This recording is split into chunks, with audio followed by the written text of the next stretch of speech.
Hello and welcome to Cloud fox.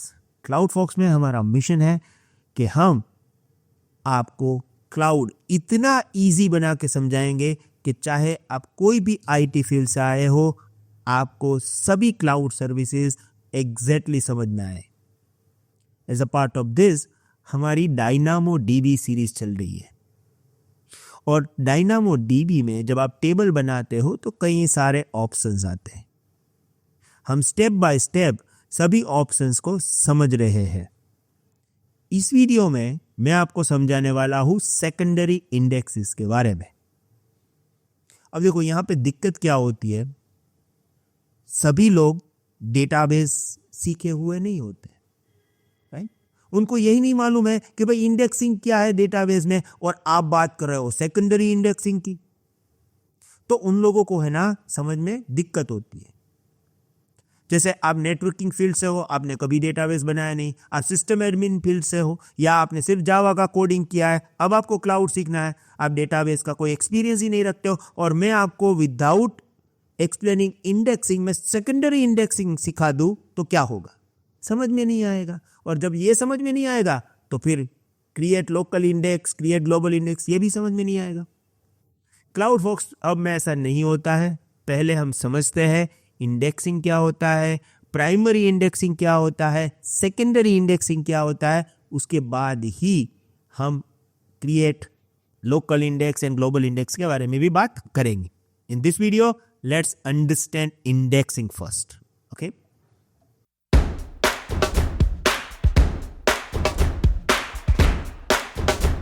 2 minutes. यहां पे मैं आपको एक रिक्वेस्ट करना चाहूंगा। देखिए, आप हमारे AWS के वीडियोस देख रहे हो। अगर आपको लगता है कि ये वीडियोस देख के आपकी स्किल इंप्रूव हो रही है, आगे जाके ये वीडियोस आपको जॉब में हेल्प करने वाले हैं, तो प्लीज हमें जरूर बताइएगा। आपको अगर हमें कुछ भी बताना है, आपके पास कई सारे रास्ते हैं, पर एक रास्ता है सब्सक्राइब टू दिस चैनल। देखिए, हमारे बहुत ही बड़े प्लान हैं। आगे जाके एज्योर के वीडियोस आने वाले हैं, डेवऑप्स के वीडियोस आने वाले हैं, पर उसके लिए हमें आपके मोटिवेशन की भी जरूरत है। Subscribe to this channel is free for you, पर यहां पे हमारे जो आगे के प्लान हैं वो पूरे डिसाइड होते हैं। हमारा टारगेट है कि हमें 1 मिलियन सब्सक्राइबर्स चाहिए।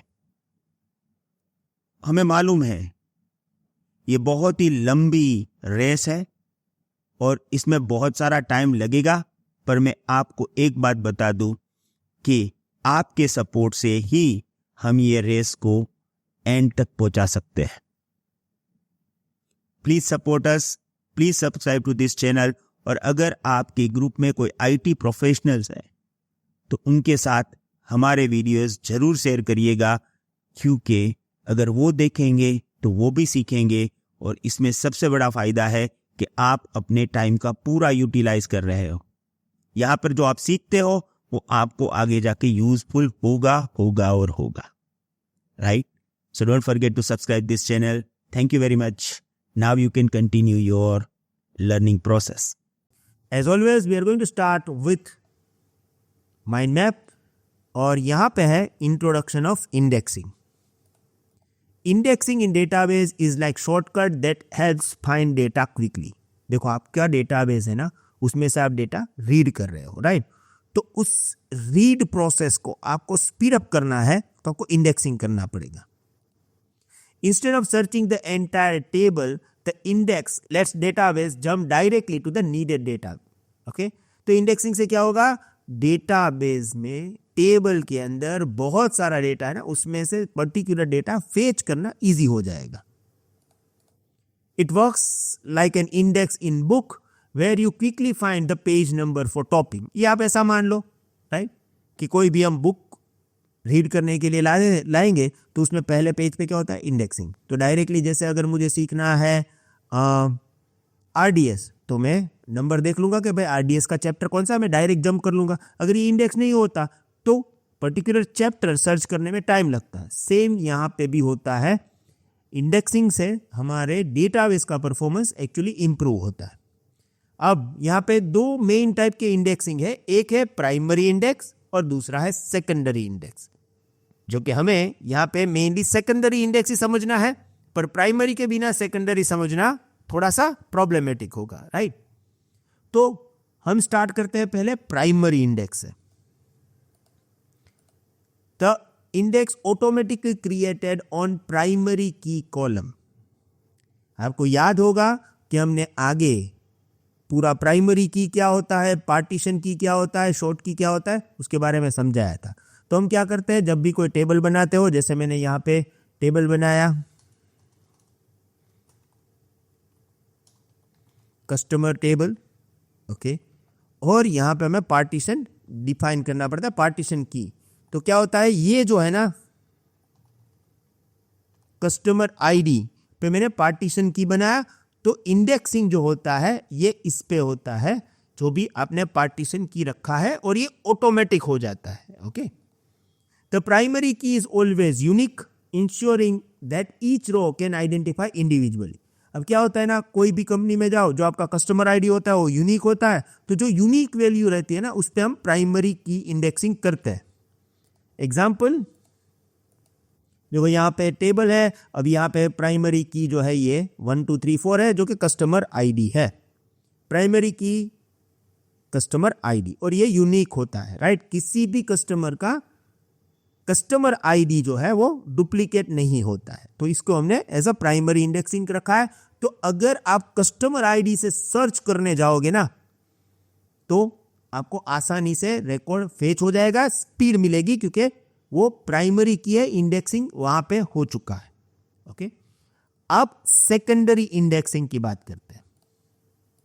An additional index created on column other than primary की, राइट। अब देखो, ये जो है ना प्राइमरी इंडेक्स, ये तो हमें करने की जरूरत ही नहीं है डायनामोडीबी में, क्योंकि जब आप टेबल बनाते हो तब आपने जो customer ID as a partition key दिया हुआ है, उस पर पूरा इंडेक्सिंग हो ही जाता है, राइट।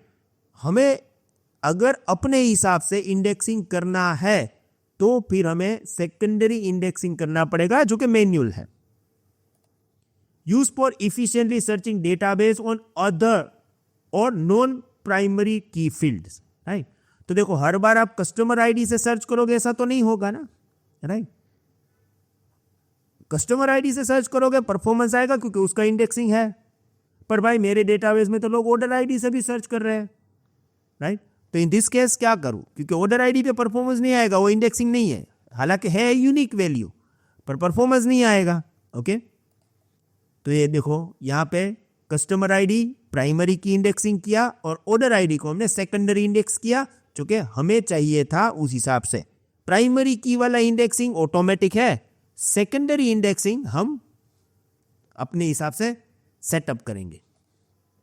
प्राइमरी की customer ID, secondary key order id, create secondary index on order id to search the customer using this their order details, okay। तो ये हमें यहाँ पे बेनिफिट मिलेगा।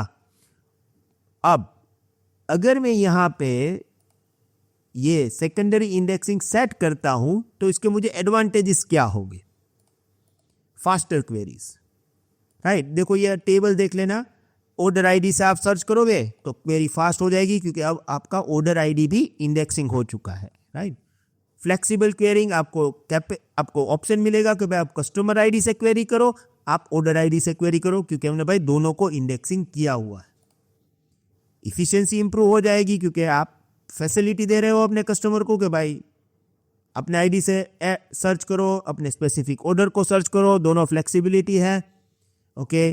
कॉम्प्लेक्स यूज केसेस है, आपको मल्टीपल क्वेरीज यूज करना है, जैसे कि जिसका कस्टमर आईडी ये है, उसका ये पर्टिकुलर ऑर्डर आईडी पे डिटेल देखना है, तो ये भी बहुत इजीली हो जाएगा। रियल टाइम अपडेट्स, अब ये डायनामोडीबी का है, ये करता है रियल टाइम अपडेट। अब आप बोलोगे ये कैसे, इसके बारे में हम बात करेंगे। अब ये दोनों चीजें मैं आपको अभी नहीं समझाऊंगा, मैं आगे जाके आपको इंडेक्सिंग करना समझाऊंगा, और इंडेक्सिंग करने के लिए आपको यहाँ पे दो ऑप्शंस मिलते हैं, create local index, create global index. अब ये ऑप्शन जब हम यूज करेंगे ना, तब मैं यहाँ पे जाऊंगा और आपको समझाऊंगा, तब मैं वापस ये माइंड में ओपन करके समझाऊंगा, क्योंकि ये डायनामो डीबी स्पेसिफिक है, तो अभी मैं आपको समझाऊंगा तो आपको समझ में नहीं आने वाला है, राइट। बट आई होप आप ये समझ गए होंगे कि भाई एक्चुअली सेकेंडरी इंडेक्स का यूज केस क्या है, और ये प्राइमरी इंडेक्स जैसा नहीं है, ऑटोमेटिक नहीं बनता है, हमें बनाना पड़ता है, इसीलिए हमने यहाँ पे AWS ने ये ऑप्शन दिया हुआ है, राइट। अब प्रैक्टिकली इसको समझेंगे, पर उसके लिए आपको देखना पड़ेगा next video. Thank you very much, see you in the next video, have a nice day, good bye.